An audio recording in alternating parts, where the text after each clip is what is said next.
옛날 옛적 전라남도 고흥 땅에 청산이라 불리는 아름답고 평화로운 마을이 있었다. 이곳은 초록빛 나무와 울창한 숲, 그리고 청정한 바람이 어우러져 자연의 신비로 가득 찬 곳이었다. 마을 사람들은 이 땅이 신령이 깃든 곳이라 믿었으며 그들은 자연을 존중하고 조상들의 지혜를 따르며 살아가고 있었다. 어느 날 마을에는 길고 험난한 겨울이 지나고 따스한 봄이 찾아왔다. 하지만 사람들은 꽃이 피고 나무가 다시 푸르게 우거지기 시작할 즈음 마을 한쪽에서 불길한 조짐을 느끼기 시작했다. 매일 밤마다 마을의 가장 높은 산 청룡산에서 으스스한 소리가 들려오고 밤하늘의 별들은 서서히 그 빛을 잃어가기 시작했다. 마을 사람들은 걱정에 휩싸였고 원인을 알지 못했다. 그러던 중 마을의 가장 지혜로운 노인 이상학 할아버지가 모든 사람들을 한데 모아 이야기를 꺼냈다. 이상학 할아버지는 손자 손녀에게 전해 내려오는 옛 전설을 이야기하기 시작했다. 전설에 따르면 한때 이 마을에는 바다의 용왕이 머물렀다고 한다. 그는 누가 감히 범접할 수 없는 힘을 가진 존재로 이 땅에 평화와 번영을 가져다 주었다. 용왕은 사람이든 나무든 짐승이든 물속 깊이 사는 존재든 모두에게 동등하게 자비를 베풀었던 것이다. 하지만 용왕은 땅 위의 세상이 지나치게 문명화되고 자연이 파괴되자 더 이상 머물 곳이 없음을 느끼고 바다 속 깊이 사라졌다. 그리고 그의 부재는 곧 재앙으로 이어질 것이라는 예언이 남겨졌다. 만약 용왕의 자비를 다시 원한다면 그를 찾아 머나먼 대양이 끝자락으로 가야 하리라. 마을 사람들은 이상학 할아버지 이야기에 귀를 기울였다. 그리고 그들의 마음은 점차 용왕을 찾겠다는 결심으로 가득 찼다. 그들은 용왕의 도움이 없이는 이 기묘한 밤의 공포와 사라져가는 빛을 되찾을 수 없을 거라 믿었다.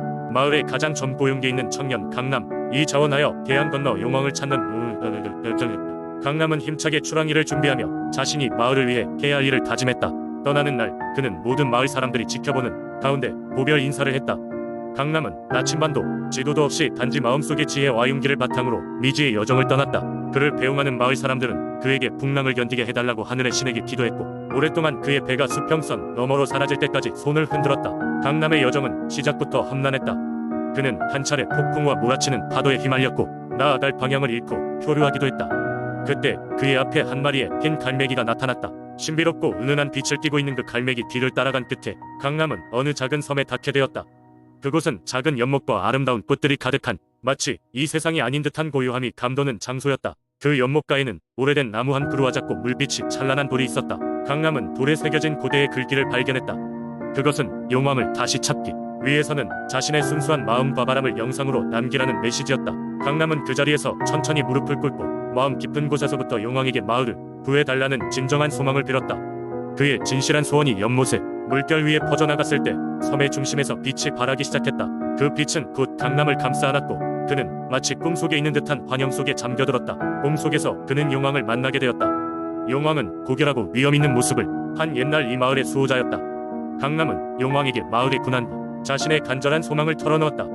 용왕은 깊게 생각한 후 고개를 끄덕이며 말했다.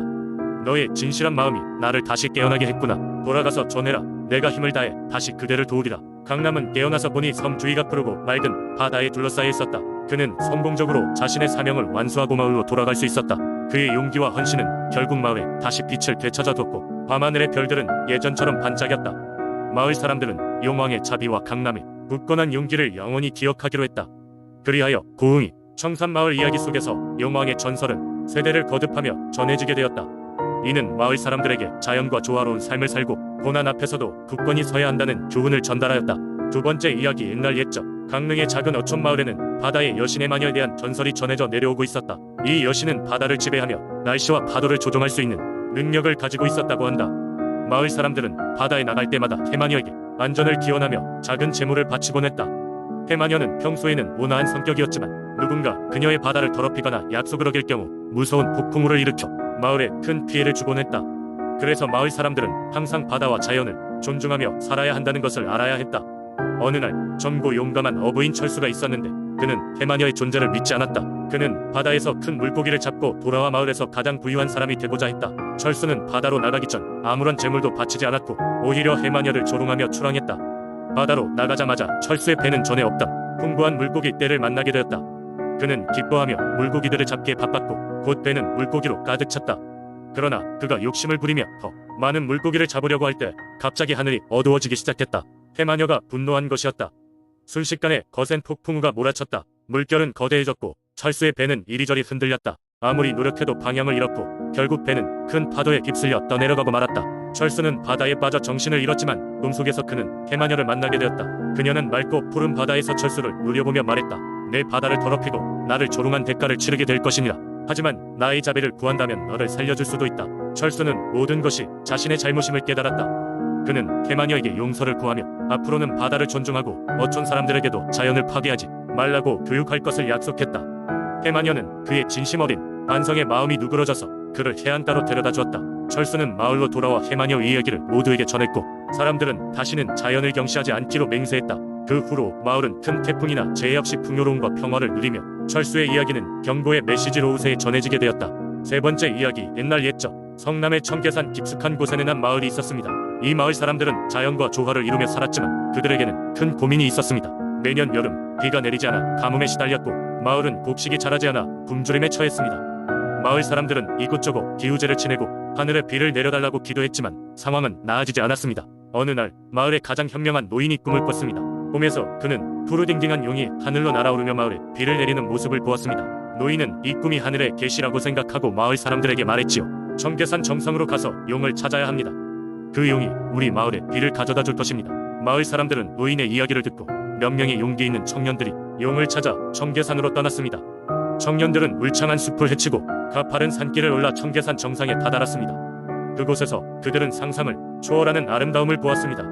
맑고 푸른 산천이 펼쳐져 있었고 한가운데에는 맑은 연못이 있었습니다. 그런데 그 연못에서 연한 푸른빛이 나와 청년들은 숨이 멎을 것만 같았습니다. 용기 있는 청년 중 하나인 도현이 연못을 향해 나섰습니다.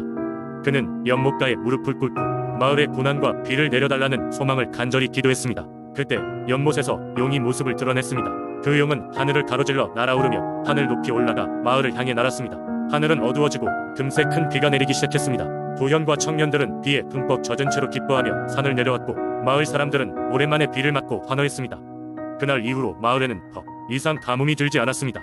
사람들은 이 신비한 용의 은혜를 잊지 않고 매년 청계산으로 올라가 용에게 감사의 기도를 올렸습니다. 청계산은 이러한 전설로 신성한 산으로 여겨져 마을 사람들은 항상 자연을 사랑하고 보호해야 한다는 중요한 교훈을 가슴에 새기며 살아가게 되었습니다. 오늘날까지 이 이야기는 성남 지역의 중요한 민속신앙으로 남아있으며 청계산은 그 자체로 성남 위수 우산으로 여겨지고 있습니다. 마을 사람들은 청계산을 오르는 길 위에서 많은 용기를 얻고 그곳의 아름다운 자연을 보존하려는 마음을 서로 나누고 있습니다. 청계산의 신비로운 용은 여전히 성남 사람들의 마음속에 살아 숨쉬고 있습니다. 네 번째 이야기. 멀고 먼 옛날 푸르고 광활한 산자락 아래 자리 잡은 옥천 마을에는 특별한 나무가 자라고 있었다. 이 나무는 하늘로 쭉쭉 뻗은 가지와 짙푸른 잎을 가지고 있었으며 마을 사람들은 이 나무를 하늘나무라 불렀다. 하늘나무는 사람들에게 풍요의 상징으로 여겨졌고 언제나 마을을 지키고 돌봐주는 수호신이라 믿었다.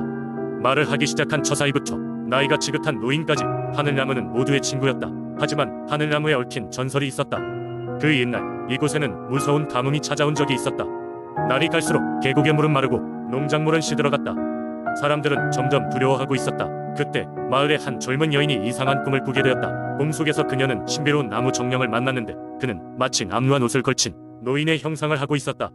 정령은 그 여인에게 이렇게 말했다. 나무의 이름은 바람과 물 그리고 햇살이 함께 지을 수 있도록 이곳에 심어졌단다. 마을의 사람들과 함께 힘을 합칠 때 다시금 풍요가 찾아올 것이네. 꿈에서 깬 젊은 여인은 곧장 마을 사람들을 불러 모았다. 그녀는 모두에게 꿈 이야기를 전했고 사람들은 하늘나무의 주위를 둘러싸고 기도를 올리며 마음을 모았다. 그들은 하늘나무의 가지에 작은 리본을 얽어 자신들의 소망을 빌었고 서로의 강한 유대감을 느끼기 시작했다. 이상하게도 며칠이 지나고 나서 갑자기 비가 쏟아지기 시작했다. 골짜기에는 다시 물이 차오르고 들판이 젖어들면서 나뭇잎들은 생기를 되찾았다. 시간이 흐르고 마을 사람들은 이제 하늘나무에 대한 경외심과 사랑을 더욱 깊게 간직하게 되었다. 그들은 매년 봄 수확과 번영을 기원하는 축제를 열어 감사를 표했다.